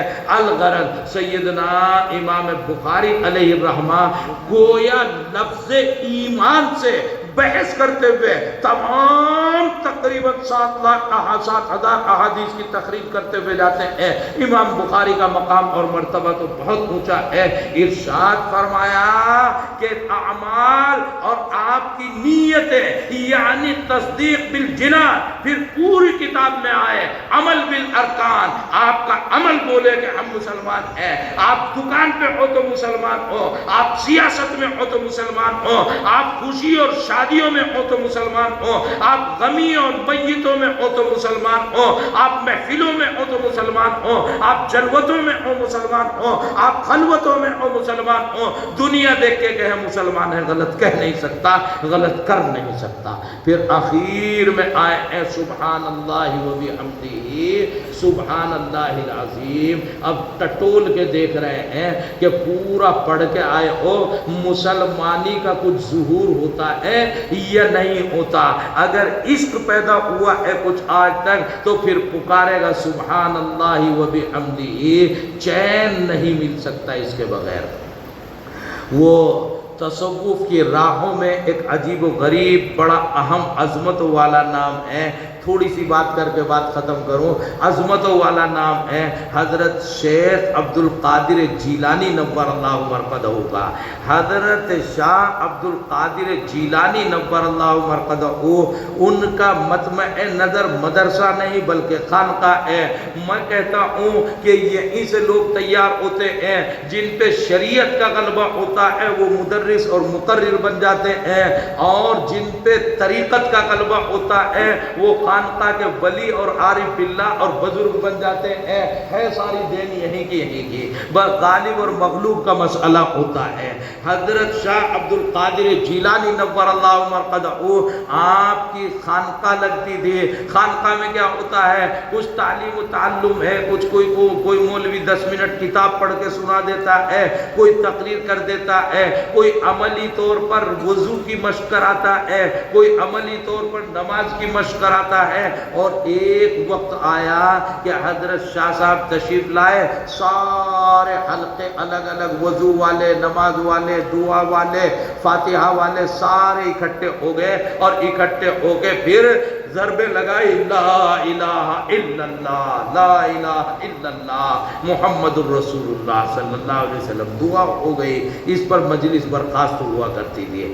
حضرت جو ہے جب دعا کے لیے بیٹھے ہیں اور ذکر کا حلقہ لگا ہے تو تمام لوگ ذاکرین ذکر کے حلقے میں بیٹھے ہوئے، حضرت کا جو انداز وہی تمام مجمع کا انداز ہوا کرتا تھا. حضرت کا انداز کیا عجیب و غریب انداز حضرت اختیار کرتے تھے. اب یہ دیکھنے سے تعلق رکھتا ہے، آن لائن مسئلہ حل ہونے والا نہیں ہے، یہ آف لائن ہی مسئلہ حل ہوگا. حضرت جو ہے اس انداز سے جو ہے ذکر کرتے تھے لا الہ الا اللہ، لا الہ الا اللہ. اور جب جوش آتا تھا تو پھر ارشاد فرماتے لا الہ الا اللہ، لا الہ الا اللہ. ارے بولو بیٹا اس میں کیا مسئلہ ہے، لا الہ الا اللہ، لا الہ الا اللہ، لا الہ الا اللہ. ایسے حضرت جو ہے ذکر فرماتے تھے. یعنی جب نفی فرماتے کہ کوئی عبادت کے لائق نہیں تو دائیں طرف گردن اٹھاتے تھے، اور جب اس بات فرماتے سوائے اللہ کے تو بائیں طرف گردن گراتے تھے. حضرت اس انداز سے ذکر فرماتے، اور ذکر فرمانے کے بعد دعا ہو گئی. دعا کے بعد اب بھی دعا ہوگی انشاءاللہ. دعا کے بعد جو ہے پھر ایک آدمی مجمع کے اخیر میں کھڑا ہو گیا، بیچارہ گاؤں سے کہیں سے آیا تھا. مولوی شٹ پٹائے کہ پتہ نہیں دیہاتی گستاخی نہ کر دے حضرت کی شان میں. تو وہ کھڑے ہو کے پوچھنے لگا کہ حضرت ذرا کوئی بات پوچھنی ہے تو پوچھ سکتا ہوں؟ کہ بھائی پوچھ سکتے ہو. کہ حضرت ایک تو بات یہ سمجھ میں نہیں آئی کہ 2 سال ہو گئے آپ کی خانقاہ میں آتے ہوئے، پہلا ہی کلمہ چل رہا ہے، دوسرا بھی چلے گا کبھی یا نہیں چلے گا؟ یہ مولوی عجیب و غریب قسم کا ہے. ہمارے تو بچے پڑھنے جاوے ہیں 5-5 6-6 کلمے یاد کر چکے. آپ کے یہاں آتے ہوئے 2 سال ہو گئے، بس جب آؤ لا الہ الا اللہ پہلا کلمہ، دوسرا بھی چلے گا یا نہیں چلے گا؟ اور یہی نہیں کہ ہمیں لائن میں لگا رکھا ہو، اتنے بڑے بڑے مولانا بیٹھے ہوئے ہیں، جبت العلماء قبت الفضلاء، یہ تمام کے تمام ایک ہی لائن میں سارے ہیں اور لا الہ الا اللہ پہلا ہی کلمہ پڑھا رہے سب کو، تو یہ پہلا کلمہ چلتا رہے گا یا دوسرا بھی چلے گا؟ نمبر ایک۔ نمبر دو، یہ بتاؤ جب تمہیں کلمہ ہی پڑھنا ہے تو ہم نے تو یوں سنا کہ اللہ جو ہے ہر طرح سن لیتا ہے، تو پھر یوں پڑھ لو کلمہ بیٹھ کے، لا الہ الا اللہ لا الہ الا اللہ، یوں پڑھ لو۔ یہ کرنے کی کیا ضرورت ہے گردن کو یوں جھٹک رہے لا الہ الا اللہ لا الہ الا اللہ، یہ گردن کو یوں اور یوں اور یوں، جیسے ہمارے حفظ کے درجے ہیں، جس درجے میں جاؤ کوئی بھی پڑھ رہا ہے بیچارہ بیٹھا مطالعہ کر رہا ہے، حفظ کے درجے میں جاؤ یوں جیسے قرآن میں سے کھینچ کھینچ کے نکال رہے ہیں کچھ، تو سارے، کسی نے نہیں کہا ان کو کہ تم ہل ہل کے پڑھو، کسی استاد نے نہیں کہا، لیکن جب بھی بچہ درجے حفظ میں جائے گا ایٹومیٹکلی ہلنا شروع ہو جائے گا، ایٹومیٹکلی ہلنا شروع ہو جائے گا۔ بلکہ اب مسجد میں رمضان میں بیٹھے پڑھ رہے ہیں لوگ، کچھ بھی اللہ اللہ کر رہے ہیں، قرآن پڑھ رہے ہیں، حدیث پڑھ رہے ہیں، کتاب پڑھ رہے ہیں، فضائل پڑھ رہے ہیں، لیکن حافظ جی سننے والا یا سنانے والا جہاں سنانا شروع کرے گا یا یاد کرنا شروع کرے گا ایٹومیٹکلی ہلنا شروع ہو جائے گا، ہلنا شروع ہو جائے گا، وہ ہل ہل کے کرتا ہے۔ اس ہلنے کی کیا ضرورت ہے؟ دنیا کے علوم تو ایسے ہی حاصل کیے جاتے ہیں، اتنے بڑے مولانا ہو کر اور اتنے بوڑھے ضعیف ہو کر خام کا گردن کو تھکا رہے ہیں، جسم و جان کو تھکان میں ڈال رہے ہیں، اور یہی نہیں کہ خود کر رہے ہیں، سارا مجمع یہاں سے وہاں تک کہہ رہا لا الہ الا اللہ لا الہ الا اللہ لا الہ الا اللہ، یہ سارے مجمع کی گردنیں اوپر نیچے کرا دیا آپ نے۔ یہ چکر سمجھ گئے؟ ایا چکر ان تو چکر حولا، یہ سمجھ میں نہیں آ رہا میری؟ تو حضرت جو ہے سمجھ گئے، دیہاتی آدمی ہے، سمجھ میں کیسے اس کی آئے گی، تو اس کے معیار پہ اتر کے ہی اس کو سمجھانا ہے، وہ تو ہمارا معیار بھی وہی رہ گیا جو اس دیہاتی کا تھا۔ تو حضرت نے ارشاد فرمایا کہ بھائی گھر میں چھلنی ہے تمہارے جس میں آٹا چھانتے ہیں، چھلنی بولتے ہیں نا، ہاں چھلنی ہے جی، چھلنی ہے گھر میں؟ کہ جی حضرت چھلنی ہے، اتنا بھی غریب نہیں، آٹا چھان کے کھاتے ہیں گھر میں، تو چھلنی میں تمہارے گھر کی کتنے سوراخ ہیں؟ تو سٹ پٹا گیا بیچارہ، سر دھننے لگا، اور وہی کیا ہم سارے کے سارے اسی حالت میں ہیں، بتاؤ آپ کے گھر کی چھلنی میں سوراخ کتنے ہیں؟ کسی کو معلوم ہے؟ تو چھلنی نام ہی اس کا ہے جس میں ان گنت بے شمار سوراخ پائے جاتے ہیں، بے شمار سوراخ پائے جاتے ہیں۔ اس لیے ہمارے یہاں چھلنی اردو میں مشبہ بھی ہے، مشبہ نہیں بنتی، بس جو بھی چیز جو ہے سوراخ زیادہ ہو جائے اسے کہتے ہیں ارے چھلنی چھلنی ہو گیا، دامن چھلنی چھلنی ہو گیا، دل چھلنی چھلنی ہو گیا، ہر چیز چھلنی چھلنی، یعنی چھلنی مشبہ بھی ہے، وجہ شبہ اسی میں غالب ہے، اسی میں غالب ہے، باقی سب میں وجہ شبہ مغلوب ہے۔ تو چھلنی میں انتہائی درجے سوراخ، اور چھانتے کیا ہے اس میں آٹا، وہ بھی مشبہ بھی ہے۔ کوئی بھی چیز پیسنی ہو تو کہتے ہیں یا تو سرمے کی طرح باریک یا آٹے کی طرح باریک، تو وہ بھی مشبہ بھی ہے۔ اتنا باریک آٹا اور اتنے سوراخ والی چھلنی، جب اس میں آٹا ڈالو اور یوں لیے بیٹھے رہو تو آٹے کے ذرات تو نیچے گر سکتے ہیں، آٹا نیچے نہیں گرے۔ کوئی نہیں کہے گا آٹا نیچے گرا ہے، بلکہ آٹا نیچے نکلا ہے، وہاں یہ کہہ سکتا ہے کہ آٹے کے ذرات گرے ہیں، آٹا نیچے نہیں آئے گا۔ اور جب چھلنی کو حرکت دیں گے، ہلائیں گے، تو یوں عورتیں ہلاتی ہیں گھر میں، اب آٹا نیچے آتا ہے، نیچے برتن رکھا ہوا ہے، اس میں جو آٹا آ گیا اس کو گوندھ کر پکایا جاتا ہے، انسانوں کی غذا بنتا ہے۔ اور جو چھلنی کے اوپر رہ گیا، ابھی جو آٹا اس میں ڈالا تھا، چھلنی میں کیا ڈالا تھا؟ آٹا۔ ابھی نام کیا تھا اس کا؟ آٹا، ایک ہی نام تھا نا اس کا۔ اب جب چھلنی ہلا دی گئی تو اب اس کے دو نام ہو گئے، ایک ہو گیا آٹا اور ایک ہو گیا بھوسا، اوپر رہ گیا بھوسا ہے، نیچے جو چلا گیا وہ آٹا ہے۔ ابھی ایک نام تھا، 1 منٹ پہلے ایک نام تھا، 1 منٹ کے بعد ہلاتے ہی 2 نام ہو گئے۔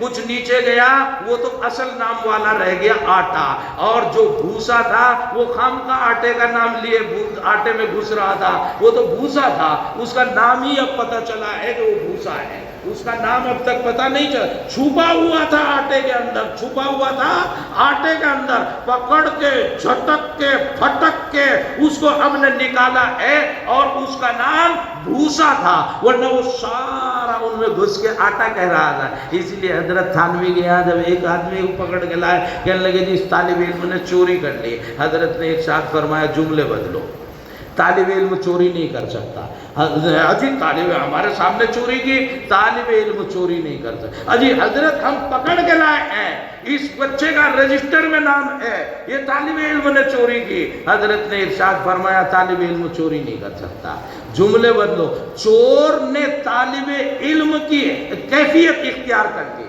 چور نے طالب علم کا لبادہ اوڑھ لیا ہے، طالب علم چور نہیں ہو سکتا، چور طالب علم بن گیا، چور طالب علم بن گیا ہے۔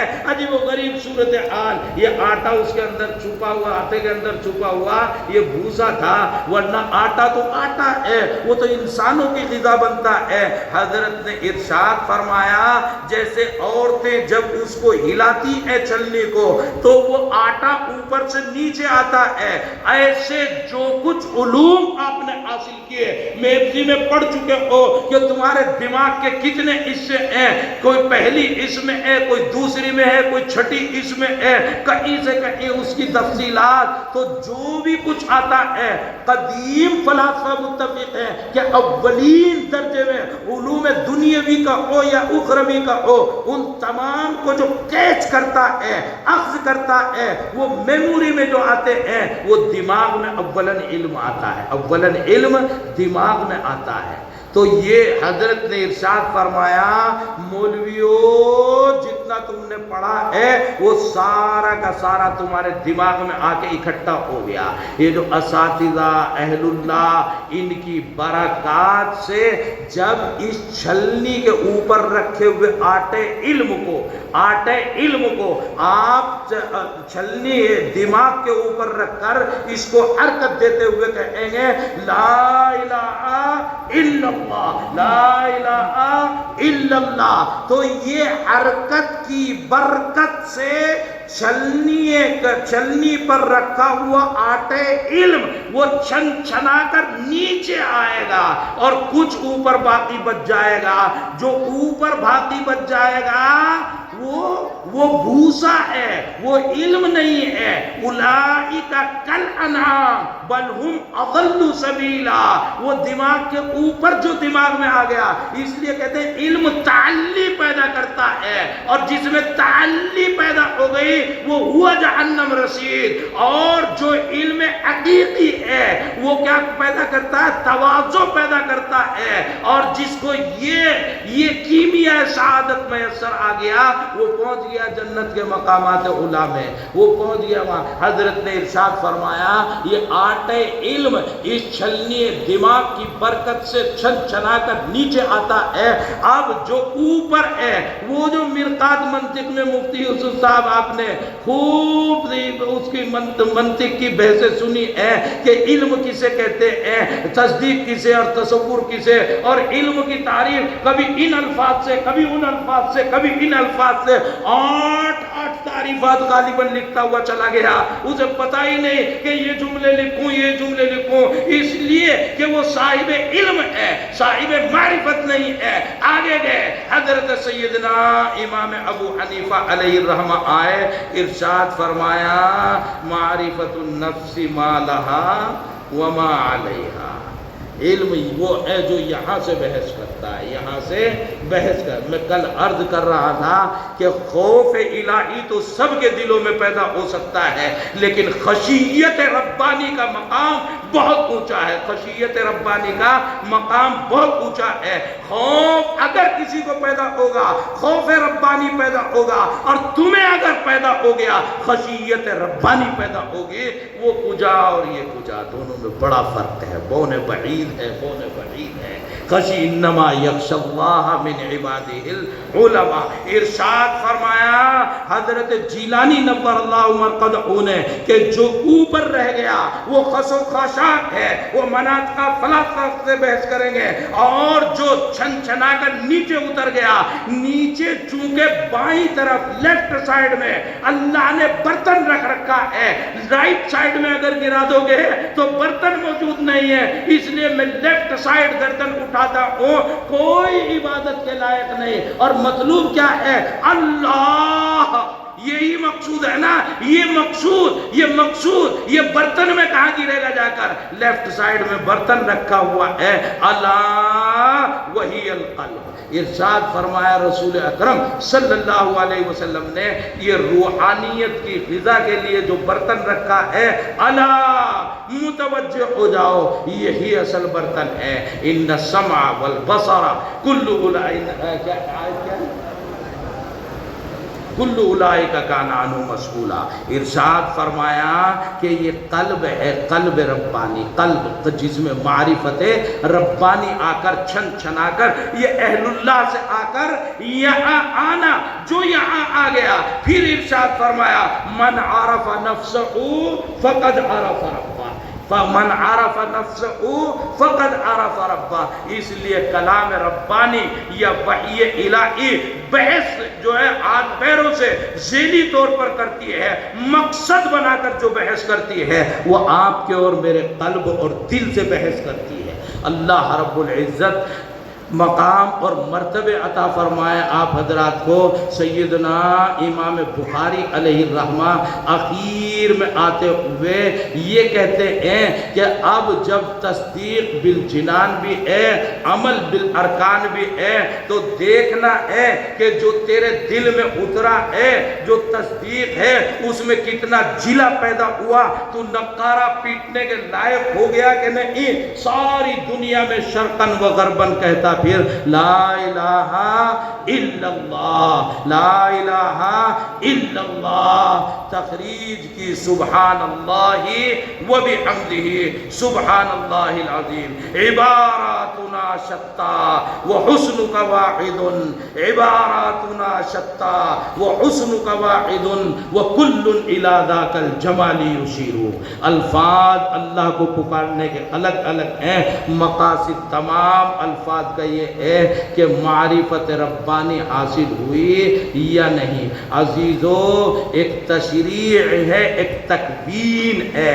آپ تشریعیات کے میدان میں غالب درجے میں ہیں، تکوینیات کے میدان میں مغلوبیت کے مقام پر ہیں. اہل اللہ اور اپنے اساتذہ کا دامن تھامے رکھا تو انشاءاللہ اللہ رب العزت اس میدان میں بھی مقام قبولیت سے سرفراز فرمائیں گے. اللہ عمل کامل کی توفیق عطا فرمائے. وما علینا الا البلاغ. ماشاءاللہ اللہ تعالیٰ معرفت حقیقی نصیب فرمائے اور حضرت کی باتوں پر عمل کرنے کی توفیق نصیب فرمائے.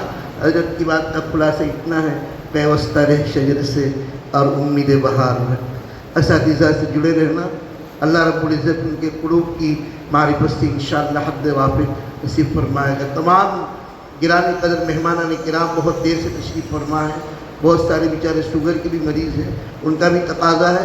بس دعا باقی ہے، مختصر دعا ہوگی 10 منٹ کے لیے. تمام مہمانان کرام سے گزارش ہے دعا کے بعد مسجد کے نیچے تہخانے میں ہال کے اندر کھانے کا نظم کیا گیا ہے. آپ اطمینان سے کھانا تناول فرما کر ہی تشریف لے جائیں گے.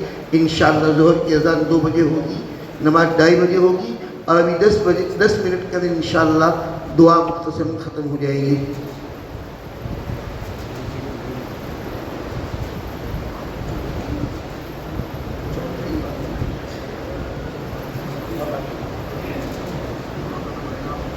تمام طلبہ کرام سے یہ اعلان کیا جاتا ہے کہ انشاءاللہ بعد صلاۃ الظہر متصلاً انعامی جلسے کا انعقاد ہوگا، اس سے تمام طلبہ بلا تاخیر کتب خانے کے اندر پہنچ جائے، کتب خانے کے اندر پہنچ جائے۔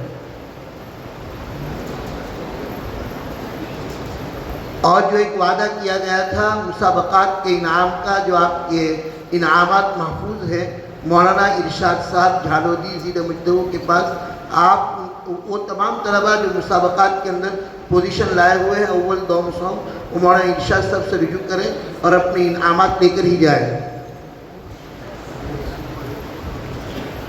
تمام حفظ کے طلبہ اسی طرح جن جن مساہمین نے حصہ لیا ہے عمومی، وہ تمام بھی مولانا ارشاد صاحب سے مل کر ہی جائے انشاءاللہ۔ درجات حفظ کے طلبہ نماز کے بعد اپنے اپنے درسگاہوں میں چلے جائیں، وہیں آپ کو انعامات اور آپ کے رزلٹ سے نوازا جائے گا۔ بس اسی کے اوپر آج کا ہمارا یہ جلسہ ختم ہوتا ہے۔ آنے والوں کا شکریہ، ہماری طرف سے انتظامیہ کی طرف سے آپ کی کما حق و خدمت نہ ہو سکی ہو، یہ آپ اس کے بدلے میں یہ ہم آپ سے معافی چاہتے ہیں۔ اللہ تعالیٰ آپ کا آنا قبول فرمائے، آپ بار بار آتے رہیں، جامعہ کو اسی طریقے سے جامعہ کا حوصلہ بڑھاتے رہیں اور جامعہ کا تعاون کرتے رہیں۔ اللہ رب العزت آپ کی آمد کو قبول فرمائیں۔ حضرت والا انشاءاللہ دعا فرمائیں۔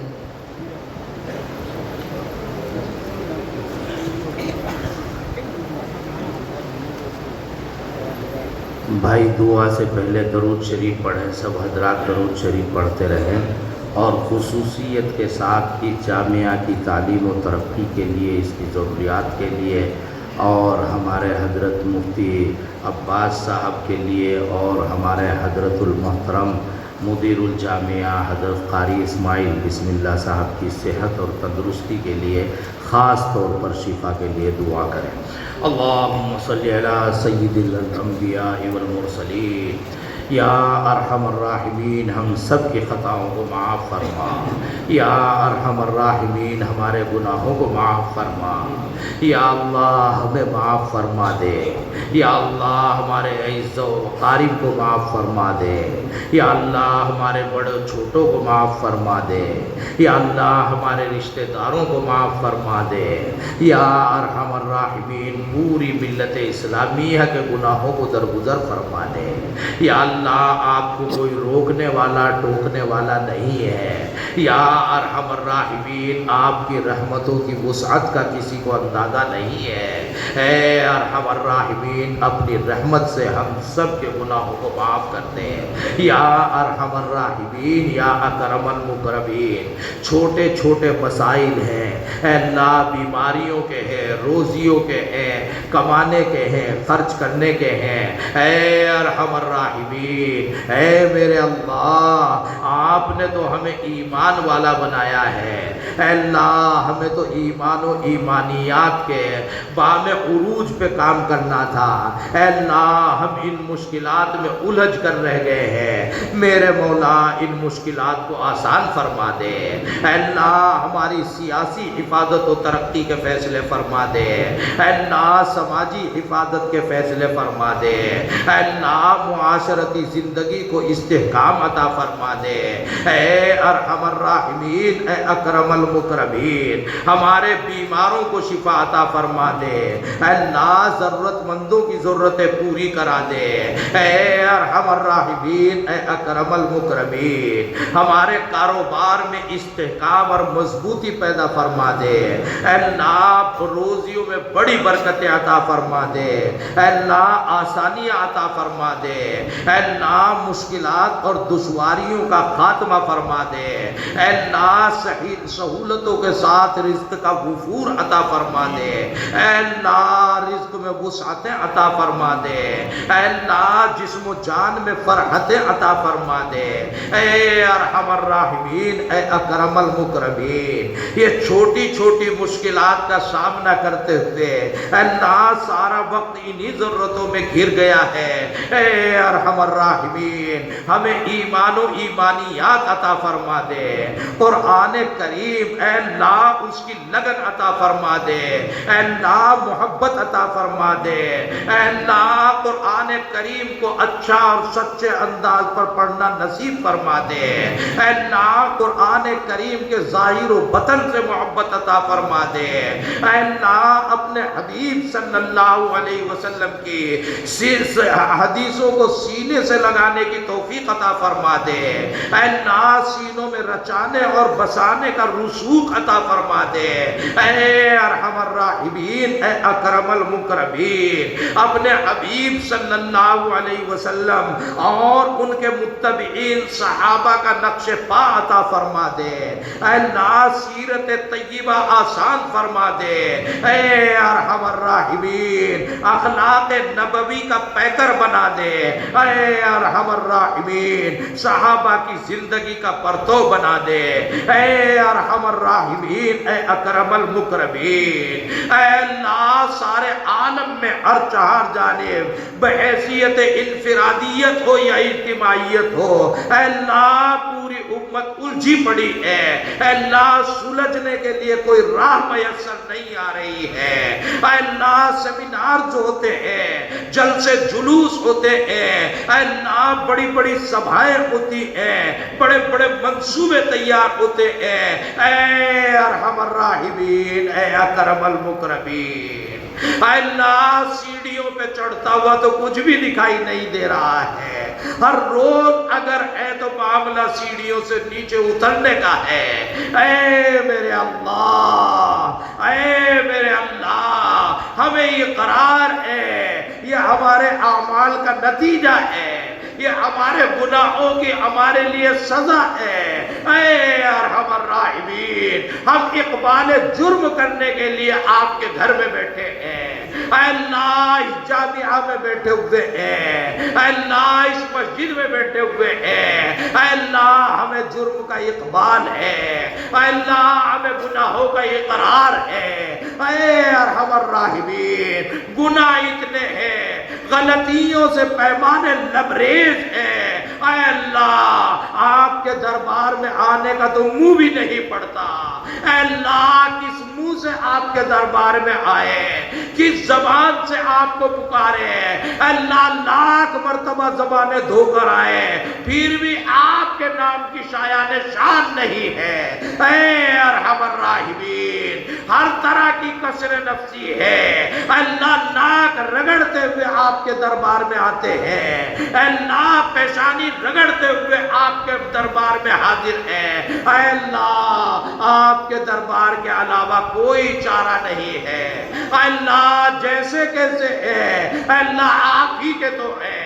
اے میرے اللہ ہمارے پاس نہ طاقت ظاہری ہے نہ باطنی قوتیں ہیں، اے ارحم الراحمین اگر ہمارے پاس ہے تو آپ کی رحمت کا سہارا ہے۔ اے اللہ آپ تو عزت والے ہیں، اے اللہ آپ کے پاس تو جلال بھی ہے، آپ کے پاس تو جبروت بھی ہے، اے اللہ آپ کی طاقتیں تو بے بدیل ہے، بے مثیل ہے۔ اے ارحم الراحمین، اے اکرم المکرمین آپ تو رب کائنات بھی ہے، رب العالمین بھی ہے، اے اللہ آپ رحیم و کریم بھی ہے، اے اللہ آپ جبار و قہار بھی ہے۔ اے ارحم الراحمین دنیا میں جہاں کہیں ظلم ہو، بربریت ہو، دہشت اور خوف ہو، اے ارحم الراحمین اس کو امن سے بدل دے، اے اللہ سلامتی پیدا فرما دے، راحت رافت عطا فرما دے۔ اے اللہ جن ظالموں کی قسمت میں عدل نہ ہو، انصاف نہ ہو، اے اللہ ان ظالموں کی طاقتوں کو نیست و نابود فرما دے۔ اے ارحم الراحمین اے اللہ اپنی قہاری کے مظاہرے فرما دے، عزیز انتقام ہونے کے جلوے دکھا دے۔ اے ارحم الراحمین اے اکرم المکرمین یہ ملت کے نونہال ہے، اے اللہ پوری ملت و مشرق و مغرب میں اے اللہ جیسے کیسے ہے آپ کی رحمتوں کے طلبگار بیٹھے ہیں، اے اللہ اپنی رحمت کے مظاہرے فرما دے۔ اللہ خصوصیت کے ساتھ اس جامعہ کے لیے رحمتوں کے فیصلے، برکتوں کے فیصلے، عظمتوں کے فیصلے، تقدس کے فیصلے، اللہ استمرار، استحکام، مواظبت اور دوام کے فیصلے فرما دے۔ اے اللہ، اے اللہ، پڑھ لیا پڑھا لیا ہے، اے اللہ یہ حفاظ، یہ قراء، یہ علماء، یہ فقہاء، اے اللہ اب میدان عمل میں ہے، اے اللہ ان کی نگہبانی کے انتظامات فرما دے، ان کی قابلیت و مقبولیت، اے اللہ ادارے کی نسبت سے، اے اللہ جو نسبت آپ نے ان کو عطا کی ہے، اللہ ان کی لاج رکھنا آسان فرما دے، ان کے اہل خانہ، ان کے گھر والے بڑے چھوٹے، اے اللہ سب کی خدمات کو بام عروج عطا فرما دے، اے اللہ ساری ملت کو استحکام عطا فرما، اے اللہ، اے اللہ کچھ بھی ہمارے پاس نہیں ہے، اے اللہ آپ کے نام کی طاقت کا سہارا ہے، اے اللہ، اے اللہ زبان سے پکارو یا اللہ، یا اللہ، یا اللہ، یا اللہ، یا اللہ، ہر دل کی آواز یا اللہ، یا اللہ، یا اللہ، یا اللہ، یا رحیم یا اللہ، یا کریم یا اللہ، یا ستار یا اللہ، یا غفور یا اللہ، یا غافر یا اللہ، یا غفار یا اللہ، یا شکور یا اللہ، یا رؤوف یا اللہ، یا رحیم یا اللہ، یا رحمان یا اللہ، یا اللہ، یا اللہ، یا اللہ،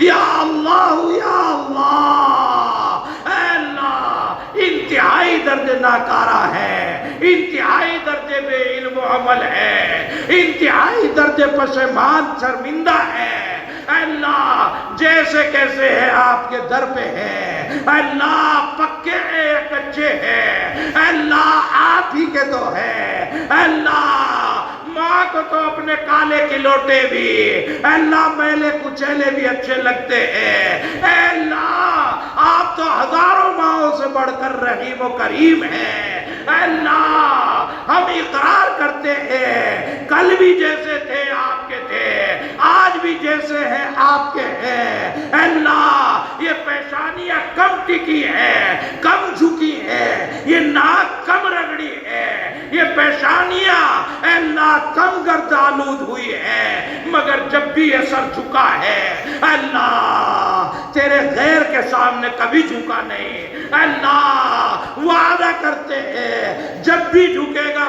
صرف اور صرف آپ کے سامنے جھکے گا، اے ارحم الراحمین جیسے کیسے ہے کمزور و ناتوا ہے، اے اللہ آپ ہی کے ہیں، آپ ہی کے رہیں گے انشاءاللہ، اے اللہ ایک مرتبہ آسمانوں سے آپ کہہ دو یہ بندے میرے ہیں، اے اللہ، اے اللہ ایک مرتبہ آسمانوں سے آپ کہہ دو یہ بندے میرے ہیں، ہم ہزار لاکھ مرتبہ کہیں گے ہم تیرے ہیں، اے اللہ کچھ نہیں بننے والا، آپ نے ایک مرتبہ آسمانوں پہ اعلان کر دیا یہ بندے میرے ہیں، اے اللہ ہماری بگڑی بن جائے گی، ہماری دنیا و آخرت سمجھ جائے گی، آپ کے خزانے میں کوئی فرق نہیں پڑے گا، اے اللہ مفتی عباس صاحب کو صحت دائم عطا فرما دے، اے اللہ ہمارے حضرت قاری اسماعیل بسم اللہ صاحب کو شفائے کاملہ عاجلہ مستمرہ عطا فرما دے، تمام ضرورتیں پوری فرما، اے اللہ، اے اللہ زبان سے مانگا نہیں مانگا، دلوں کا حال آپ کو معلوم ہے، میرے مولا میرے اللہ ہر دل کی مراد پوری فرما دے، ہر دل کی ضرورتیں پوری فرما دے۔ اللہ اپنی شایان شان اپنی رحمت کے کرشمے دکھا دے، اللہ اپنی قدرت کے دہانے کھول دے۔ وصلی اللہ تعالی علی خیر خلقہ محمد وآلہ وصحبہ اجمعین برحمتک یا ارحم۔